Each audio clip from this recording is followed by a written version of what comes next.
Hola, ¿qué tal? Qué gusto que usted nos acompañe en esta edición de Noticias de Pretel. Iniciamos.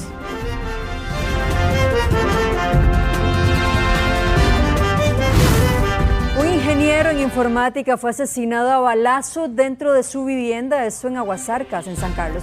Sheila Paniagua está en vivo, nos tiene todos los detalles. Sheila, adelante, buenas noches. El homicidio más reciente que atienden las autoridades judiciales este lunes, Laura, y es que se nos indican de que la víctima fue identificado como Agustín Alonso Carvajal Benavides, de 34 años, quien fue ubicado con varias heridas por arma de fuego dentro de su vivienda en Aguasarcas de San Carlos. Y es que la alerta ingresa luego de que su madre llegara hasta esta propiedad y encontrara a su hijo aparentemente en la cocina sin vida. Según lo que indican, es que la última comunicación que tuvo Agustín con su madre fue el sábado anterior y fueron alertados precisamente de que algo ocurría debido a que empezaron a sustraer dinero de las cuentas bancarias de Agustín. La madre se hace presente a la casa debido a esta alerta y es ahí cuando encuentra lamentablemente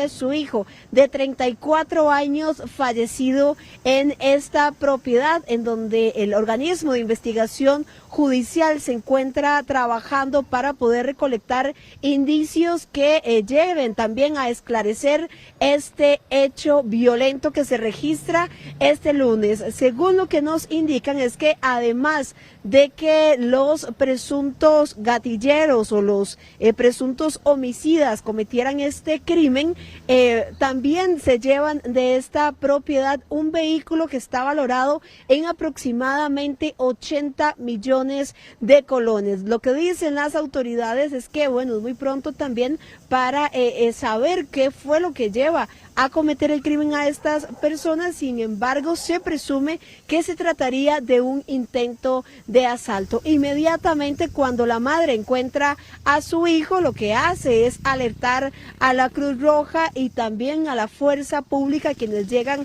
al sitio para poder custodiarla y que ya sea el organismo de investigación judicial quien se encargue de realizar todas estas investigaciones. Nos indicaban de que esta persona, Agustín Carvajal, de 34 años, era ingeniero informático y que tenía aproximadamente 6 meses de haber regresado al país, pues estuvo unos meses fuera viviendo en México. Algo que llama mucho la atención en este caso es que en apariencia, en noviembre, el 18 de noviembre específicamente de este año, habrían encontrado al antiguo propietario de esta vivienda también fallecido cerca de un estanque de tilapias. Vamos a escuchar qué dice Fuerza Pública sobre este incidente.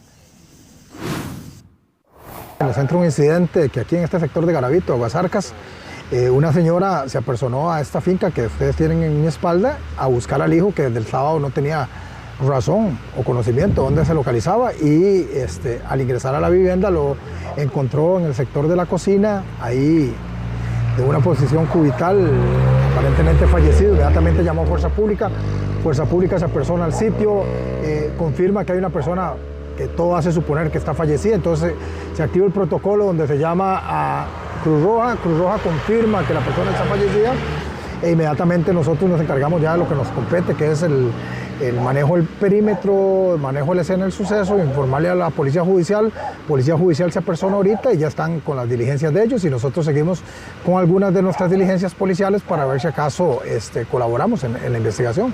Hay un vehículo que se extravió de alta gama, que estamos en la búsqueda a nivel nacional, ya toda Fuerza Pública está alertada, todo el país está alertado.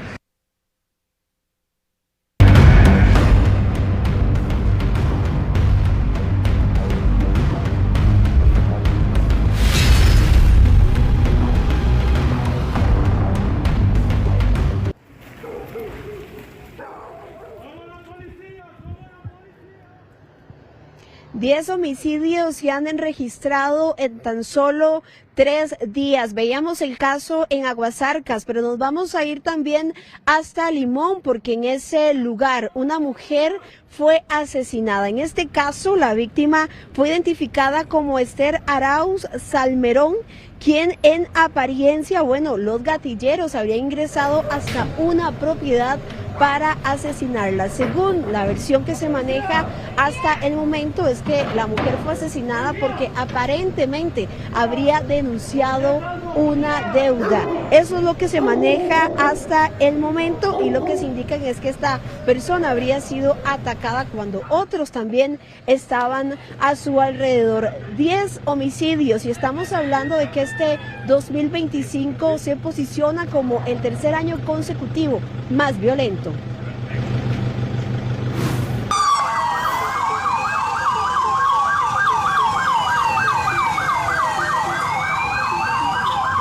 No fue un hecho aislado, fue una constante. Este año la violencia se repitió una y otra vez, dejando una estela de muertes que hoy se traducen en cifras alarmantes. Veamos, en 2023 ocurrieron 905 asesinatos, siendo el año más violento. 2024 se posicionó como el segundo, con 880 homicidios, y el 2025, a 3 días de que finalice, contabiliza 859 homicidios, confirmando que la violencia se mantuvo elevada durante todos los meses, convirtiéndose este año como el tercer año consecutivo más violento. La proyección sigue siendo la misma, andaremos en los 870 homicidios aproximadamente, más o menos, y por ahí va la ruta. Si hay algunas cuestiones llamativas, por ejemplo, tenemos 15 triples, que ahí sube un poquito el tema, pero seguimos trabajando fin de año muy fuertemente con operativos y demás, pues para tratar de seguir desacelerando y que no incremente la cifra, que es una cifra bastante lamentable para el país. Un detalle que siempre es muy doloroso, en este momento llevamos 83 víctimas colaterales, todavía estamos en el proceso de revisión. Estos son personas inocentes que no deberían morir. Los fines de semana son los días en los que más ocurren asesinatos. Por ejemplo, entre el sábado y domingo ocurrieron 9 homicidios en distintos puntos del país, como en Limón, San Carlos y Liberia. La mayoría están relacionados a ajuste de cuentas por las disputas de ventas de drogas.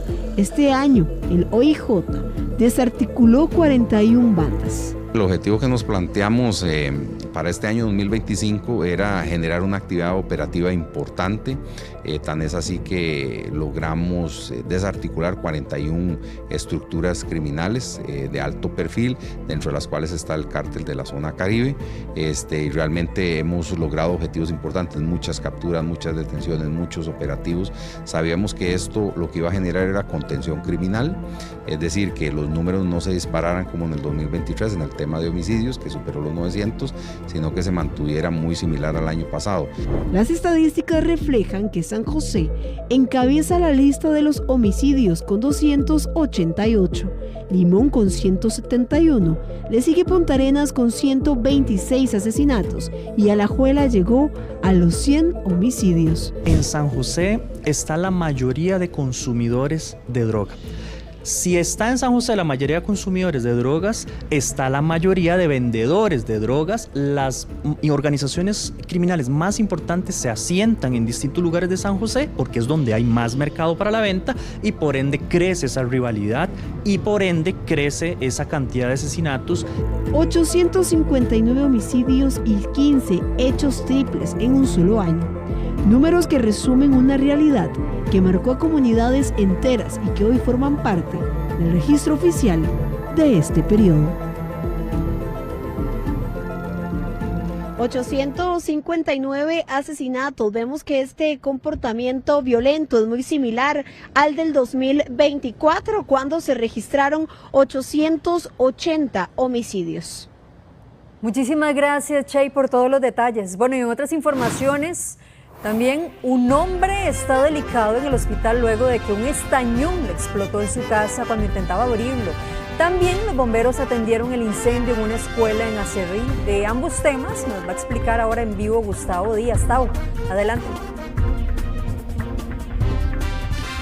Laura, saludos cordiales. De hecho, que podríamos comentarles que estos acontecimientos generan una situación muy inusual, como lo es esta explosión que se dio en San Felipe de Alajuelita, y otra que viene siendo una causa recurrente en contraparte de incendios estructurales que ha tenido que atender el cuerpo de bomberos. Quiero que veamos inicialmente las imágenes, porque una bodega de aproximadamente 60 metros cuadrados quedó completamente consumida por las llamas, y en ese momento es que se da precisamente la intervención tanto de los que estaban cerca del centro educativo.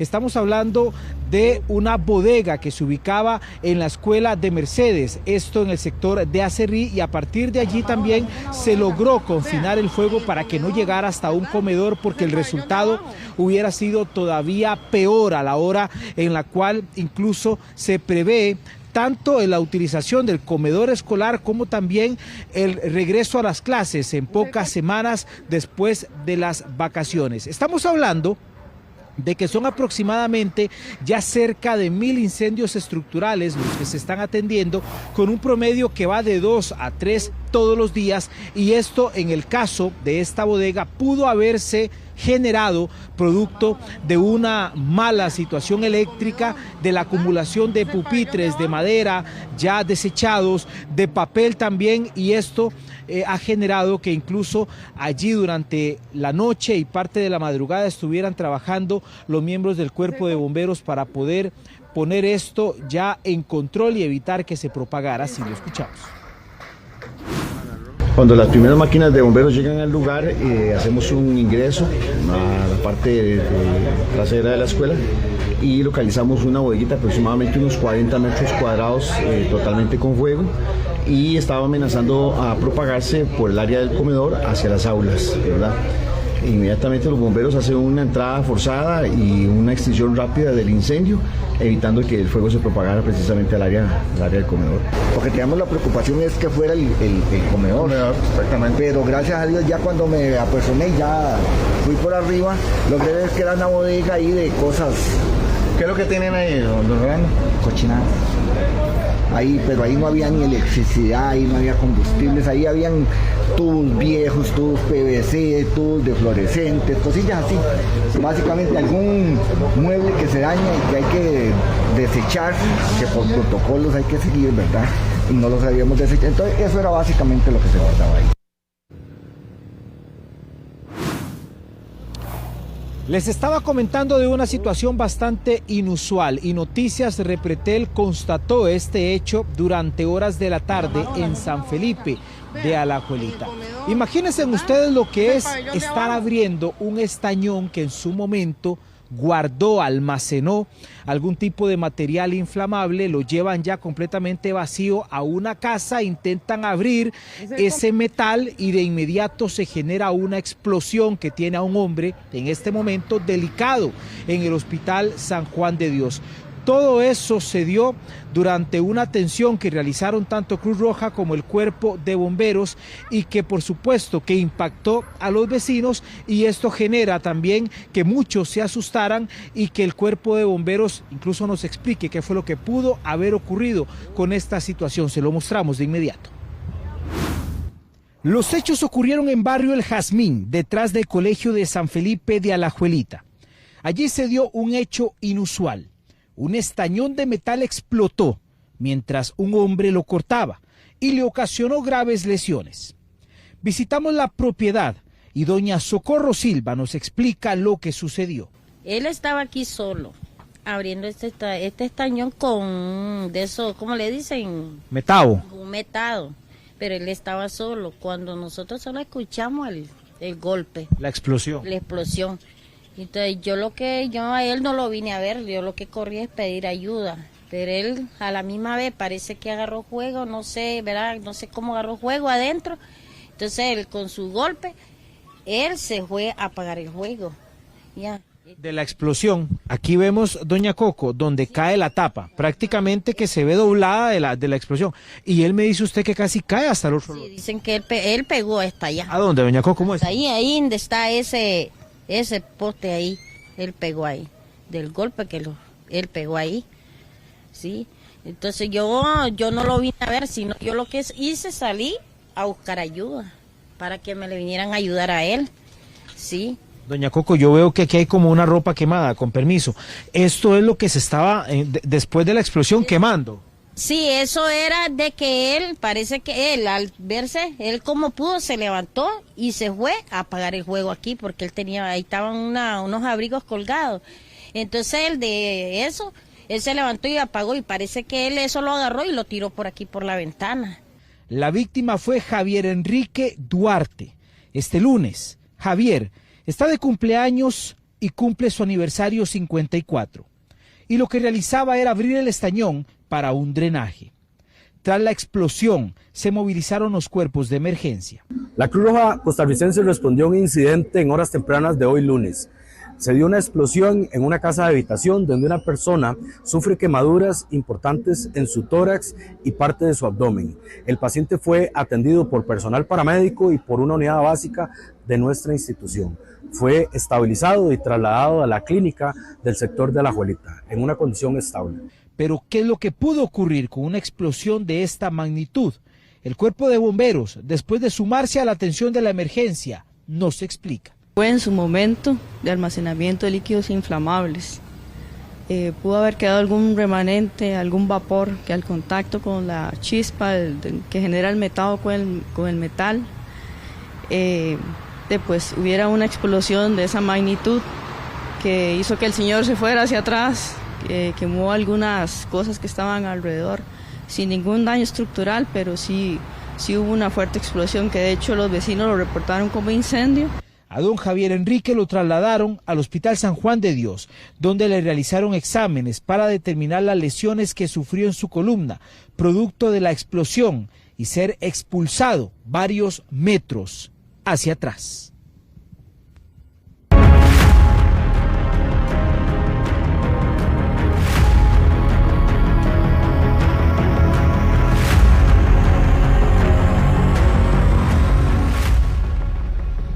Amigos, amantes del baile y de las orquestas, pero ahora héroes.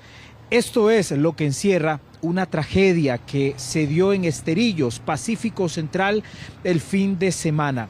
Los 3 ahogados que lamentablemente fueron arrastrados por una corriente de resaca tienen rostro, eran conocidos y quisieron salvar de la muerte a una mujer. Lo lograron. Los 3 ingresaron al agua para hacerlo, pero ellos, ninguno, no contaron con la misma suerte. Hoy sus familiares están lamentando este hecho tan difícil, pero además también que refleja la gran humanidad que existía entre estos 2 caballeros y una mujer que estaban en Esterillos a la espera de que posterior en horas de la noche se diera un concierto, un baile con una orquesta que a ellos les encantaba. Noticias Repretel conversó con sus familiares y lo vemos a continuación.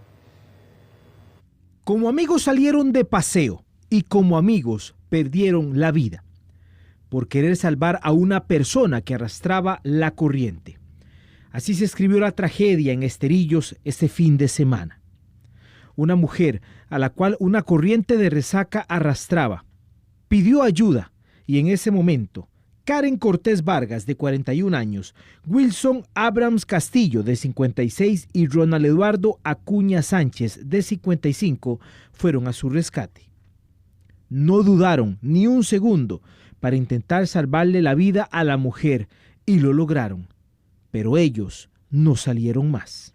Hay mucha gente que llega y dice que son héroes porque a pesar de que era una persona externa, digamos en el caso de que no era familia ni nada, ellos no dudaron en tirarse al agua. No, ellos no estaban tomados, ellos no estaban en su fiesta normal, pero siempre con la misma preocupación. Mi hermano también tenía todo lo que era de primeros auxilios, entonces él sabía muy bien lo que estaba haciendo. Esos son designios de Dios y eso se lo dejamos a Dios, solo Dios sabe por qué se lo llevó. Se trata de un grupo de amigos amantes de las orquestas y también de la salsa. Cada fin de semana, según sus gustos, se reunían para disfrutar del baile. Como el grupo es tan grande, entonces ellos lo que hacían era que se dividían por cierta cantidad de personas e iban puede ser que también por el tipo de trabajo que tenían, porque la mayoría son profesionales, entonces sacaban el tiempo y unos iban a un paseo tal vez digamos que a Tamarindo y otros iban a Jacó y esas zonas. Ellos siempre y iban persiguiendo más que todo a las orquestas, porque no sé si te diste cuenta que, digamos, Son Mayor y Son de Tiquicia estaban en Punta Arenas. Según la Cruz Roja, son 128 las personas que fallecieron ahogados este 2025, siendo playas como la de Jacó y Esterillos de las más peligrosas en el país.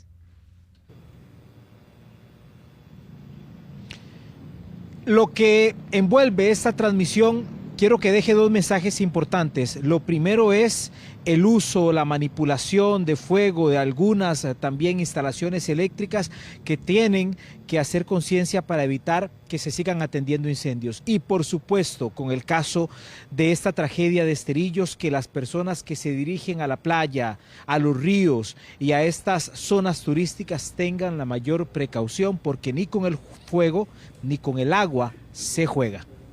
Muy triste, Tao. Muchísimas gracias por todos los detalles. Y bueno, una mujer que cargaba a su bebé en brazos fue víctima de atropello en San Francisco de Heredia. Ella y la pequeña resultaron heridas debido al accidente. Rachel Matamoros con todos los detalles hasta ahora. Rachel, adelante.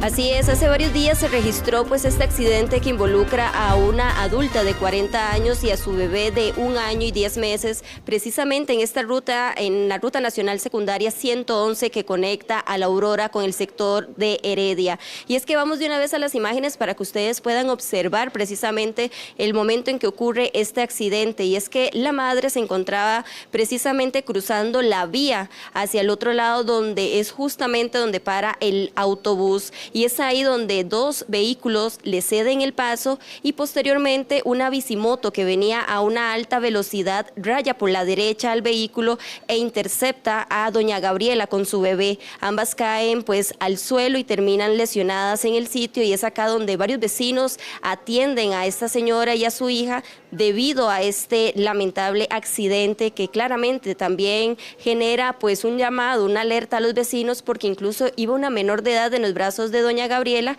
y se ocurre este tipo de situación. Pero ¿qué dicen los vecinos? Bueno, según nos comentaron varios vecinos de la zona, esto es una ruta altamente transitada e incluso no hay pasos peatonales para los vecinos de la zona, que claramente al haber una parada de autobús al otro lado, deben esperar a que un vehículo les cedan el paso. ¿Pero qué dicen? Bueno, escuchemos parte de lo que nos comentaron. Es que ahí no hay nada de seguridad, ni aquí ni adentro. Adentro también, adentro es demasiado peligrosa la carretera. No hay semáforo, no hay nada. Y esa calle es demasiado transitada. Más que eso que se comunica aquí con San Joaquín, y aquí a los 200 metros ha pasado mucho accidente también. Y no es la primera vez que atropellaron a una muchacha, la vez pasada hubo una muerte aquí abajito también, hace unos años. Y aquí pasaba mucho niño de escuela también que vienen de La Aurora y X, ¿verdad? Pero sí hace falta mucho, la vez pasada se coordinó creo que con el Ministerio de Transporte, pero nunca dieron solución de nada. Gracias, Rachel, gracias a Dios ellos 2 están bien. Y 557 personas fallecieron este año en carretera, son 52 más en el 2024. La Policía de Tránsito llama a la prudencia en estos últimos días del año. Pero muy alto, 557 personas fallecidas, 52 más que en el 2024. En este 2025 el tránsito realizó 19.000 controles en carretera y decomisó más de 7.000 motocicletas. Hemos detenido en los últimos 3 meses, septiembre, octubre y noviembre, 2.000 motos, mismas que no tienen la documentación al día, que no tienen DECRA, que el conductor no está inscrito como tal. Entonces nos hemos enfocado a recoger todo este tipo de motocicletas porque son los que nos están pegando y nos están inflando la cantidad de fallecidos. Más del 54% de los fallecidos este año son motorizados. Muchos de los fallecidos eran peatones y otros eran acompañantes. De los fallecidos tenemos 64 peatones que fallecieron por imprudencia del mismo. Vamos a ver, que posiblemente no cruzó en una zona adecuada, posiblemente tenía 100 metros el puente peatonal para cruzar, entonces por ahorrarse tiempo decidió cruzar y fue atropellado.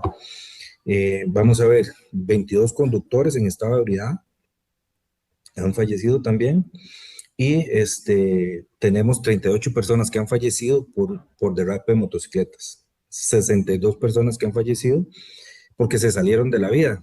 En este primer fin de semana que viene del 2026, los operativos aumentarán en todo el país.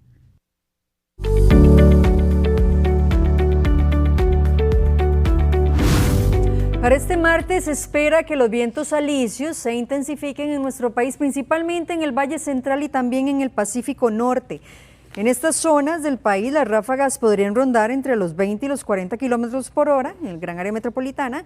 En el Pacífico Norte los vientos rondarían los 70 y también los 80 kilómetros por hora. Esto también en zonas como La Cruz, por ejemplo, mientras que en el Caribe se prevé mucha nubosidad. Estamos previendo que para este día se presenten ráfagas de hasta 70 kilómetros por hora y puntualmente 80 kilómetros por hora cerca del cantón de La Cruz, en la parte más norte de la provincia de Guanacaste. Además, va a haber un cambio en las condiciones del tiempo hacia regiones de la zona norte y el Caribe, en donde comenzará a predominar cielo mayormente nublado a partir de este día. Y esto traerá como consecuencia que aumente la posibilidad de lluvias, primero cerca del sector fronterizo y la costa de Limón durante las primeras horas del día, pero que se mantenga mayormente nublado y con algunas lluvias débiles cerca de los sectores montañosos. Y avanzan los trabajos en las principales vías turísticas que comunican a Tilarán con Monteverde. El CONAVI invierte 900 millones de colones en la atención de 13 kilómetros de vía en la Ruta Nacional 145 entre Tilarán y Monteverde.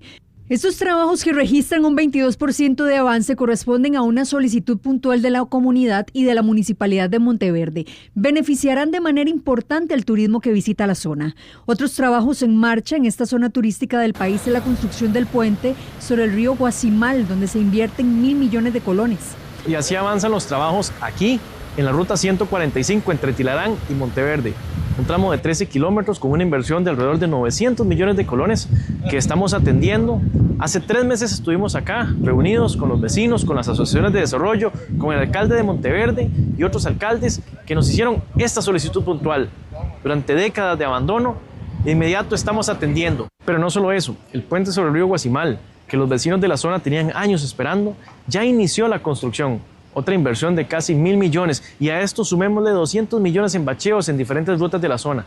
La ruta 620 es de gran importancia, comunica directamente a la entrada de la Reserva Biológica de Monteverde, de muchísima visitación en esta época. Lo que se hizo fue sustituir el paso por un puente que estaba calificado como de falla inminente, por un puente modular. El puente modular tiene 18 metros de largo. Contempla todo lo que son aproximaciones, la instalación, la adecuación de la pasarela peatonal.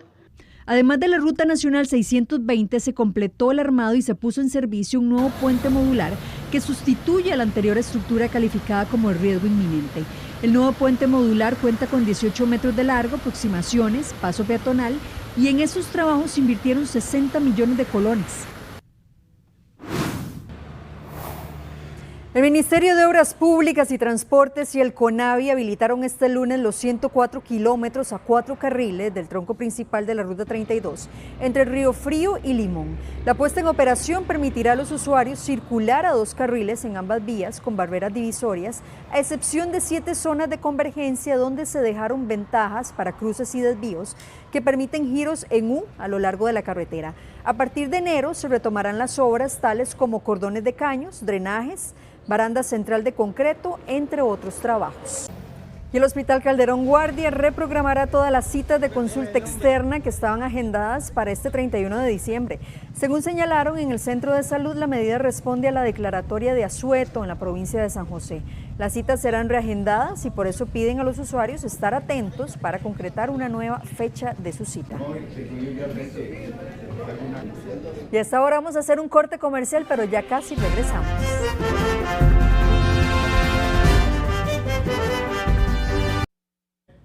Gracias por continuar con Noticias Repretel. Y las muertes en accidentes de tránsito se proyectan a terminar lamentablemente en 600 este año, mientras que 28 personas sufrieron accidentes graves y requieren hospitalización. El exceso de velocidad, la imprudencia y el desconocimiento de una ruta peligrosa provocaron este accidente a tan solo 800 metros del puente sobre el río Sucio en la ruta 32. La emergencia llevó a que una gran cantidad de ambulancias y bomberos se desplazaran al lugar, luego de que se confirmaran 2 personas prensadas, las cuales otros conductores les ayudaron a salir al momento del impacto. La principal causa de accidentes en el país es el exceso de velocidad y le sigue también la ingesta de licor, situación que se vivió justo en la Fortuna de San Carlos cuando un conductor la mañana de este domingo, en estado de ebriedad, impactó la malla perimetral del edificio del organismo de investigación judicial en ese sector sancarleño. Porque no vale de hacerle una boleta o pasarlo a la fiscalía, sino que esa persona haga conciencia de que realmente lo que está manejando se puede considerar como una arma, y si va en estado de ebriedad puede ocasionar un accidente y llevarle dolor a otra familia o incluso a la misma familia. Según la proyección del COSEBI, las muertes podrían acercarse a las 600 durante este 2025, promediándose así uno de los años más violentos en carretera. Las autoridades estiman un promedio de 24,000 personas con lesiones graves durante todo el 2025 producto de accidentes de tránsito. Todo el mundo tiene fiestas, actividades de trabajo, familiares, etcétera. El no tomar si va a conducir, tiene que tener mucho cuidado. Recuerde que hay gente que está en la carretera, hay muchos vehículos, mucha gente que está en carretera, puede provocar un accidente y evitarse un proceso judicial que la verdad creo que no es tan difícil. Si va a una actividad, tener mesura a la hora de tomar licor y no provocar este tipo de accidentes. La mayoría de fallecidos y lesionados en carretera tienen entre los 20 y 29 años. Y una mujer resultó herida luego de que 2 sujetos en motocicleta atacaron el vehículo en el que viajaba junto a un hombre. El atentado ocurrió en pleno centro de Montes de Oca y tras una persecución, la policía logró la captura de un gatillero. Este vehículo aparcado en las afueras del área de emergencias del Hospital Calderón Guardia ha generado preocupación y curiosidad a quienes visitan el centro médico. El automotor fue dejado en el lugar desde la madrugada de este lunes. En él fue trasladada una joven de 29 años y de apellido Cruz al presentar múltiples heridas de bala. Su condición es delicada. El atentado ocurrió en pleno centro de San Pedro, en Montes de Oca, a escasos 25 metros al oeste del Parque Central. El vehículo viajaba en sentido este-oeste, San Pedro, San José, cuando fueron atacados por 2 sujetos quienes se movilizaban en una motocicleta. Tras escapar, quien conducía el carro logró continuar su camino. Así llegó hasta el centro médico a solicitar ayuda para la joven. El vehículo quedó en el lugar mal estacionado y al no contar con marchamo al día, sería decomisado por el tránsito. El hecho ocurrió en una zona altamente transitada por peatones y vehículos, además donde hay cámaras de seguridad de las entidades bancarias y la policía municipal de la zona, lo que poco importó a los gatilleros. Nuestro país está atravesando una descomposición social en la cual la actividad criminal se vuelve una falsa oportunidad para los jóvenes.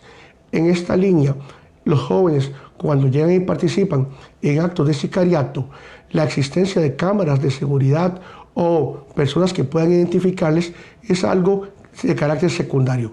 En primer lugar, la persona que les da la orden de ejecutar les dice, lo hace, y no puede la persona que recibe la orden decir cuándo lo hago, sino que tiene que hacerlo.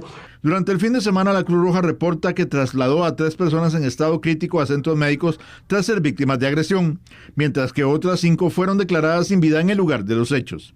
Según informaron en el OIJ, la Fuerza Pública logró ubicar a los presuntos gatilleros en San Sebastián tras una persecución. Quien conducía logró escapar tras dejar abandonada la motocicleta, mientras que su acompañante fue detenido y presentado al Ministerio Público. Las cámaras como tales, lamentablemente, cuando esas imágenes se difunden a nivel social, generan algún tipo de estatus o de buena reputación a la persona que ha cometido el acto criminal. Y como último punto, el que se hagan en lugares donde los cuales hay alta presencia de cámaras policiales o dispositivos con los cuales pudiera aumentar la posibilidad de considerar que existe un riesgo de ser arrestados, no disuade. Esto porque, lamentablemente, la capacidad del crimen está superando la capacidad operativa de nuestras policías. La joven de apellido Cruz permanece grave en el Hospital Calderón Guardia, mientras que las autoridades intentan determinar el móvil o razón por la que se dio el ataque y si ella o el conductor del vehículo eran el objetivo de los tiradores. El 2025 fue un año bastante movido en materia judicial y aquí repasamos algunos hechos que marcaron al país.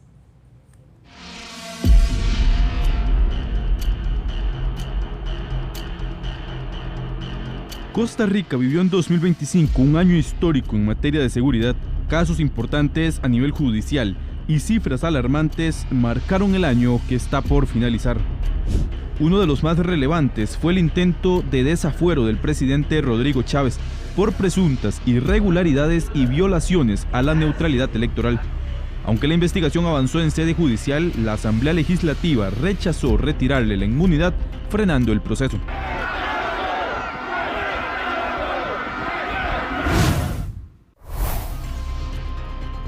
Otro caso que sacudió al país fue la detención y proceso de extradición del ex magistrado y ex ministro de Seguridad Celso Gamboa, solicitado por Estados Unidos por presuntos vínculos con narcotráfico internacional. Solo les faltó decir que yo tomaba el desayuno con el Chapo Guzmán. Es que pueden decir lo que quieran, pero ¿cómo se puede probar eso? ¿Cómo puede llegar a defenderse uno de rumores si no hay concreta y directa que lo vincule con uno? ¿Por qué el OIJ nunca me allanó? Si Walter Espinosa, que tengo muchísimas cosas que decir de él y de algunas personas que lo vinculan, que todavía están vivas, saladas. También destacó la autorización de extradición de un presunto líder del crimen organizado, conocido como Noni, acusado de coordinar rutas de tráfico de drogas desde Costa Rica. Junto a ellos, el año dejó un total de 13 extraditables más, dejando un total de 15 sospechosos requeridos por distintos países. El 2025 dejó un hecho sin precedentes. La Fiscalía Adjunta de Género allanó la casa del director del OIJ, Randall Zúñiga, por presuntas violaciones que se le atribuyen. Un caso que generó impacto mediático y político por las declaraciones del propio director.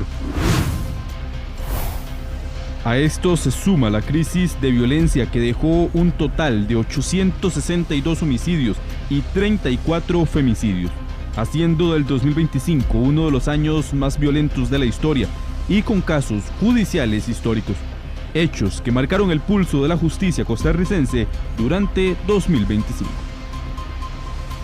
Y se registran 300 quemas de charral en el mes de diciembre. Los bomberos mencionan que muchos de estos casos se pueden prevenir, sobre todo en la época seca. 5.800 quemas de charral han atendido los bomberos este año, la mayoría de ellas causadas por las mismas personas. Bueno, la causa es muchas veces la mano humana, que gente que se pone a limpiar lotes baldíos o propiedades o fincas para la siembra y lo que conviene, entonces pierden el control del fuego y se les va y se les extiende y se convierte en un incendio forestal. En la época seca, los riesgos de quemas de charral e incendios forestales aumentan. Por ejemplo, la última temporada de incendios cerró con 21 eventos atendidos solo en el área de conservación Guanacaste, donde se reportaron 97 hectáreas afectadas, 89 de ellas en áreas protegidas. Casi la totalidad de estos incendios se pudieron evitar si no se realizaran prácticas como quemas agrícolas en zonas de riesgo o quema de desechos. Y muchas veces por vandalismo simplemente prenden el fuego por hacer el daño. Hay otras ocasiones que es por forma natural, ya sea por un rayo o por un vidrio que hay en el potrero o en la finca, y ahí es donde inicia el calentamiento y se extiende el fuego por el charral. Los incendios forestales y prácticas que atenten contra el ambiente y las personas pueden denunciarse al 911 o a la línea 1192 del Sistema Nacional de Áreas de Conservación. Y hacemos otro corte comercial, ya casi regresamos.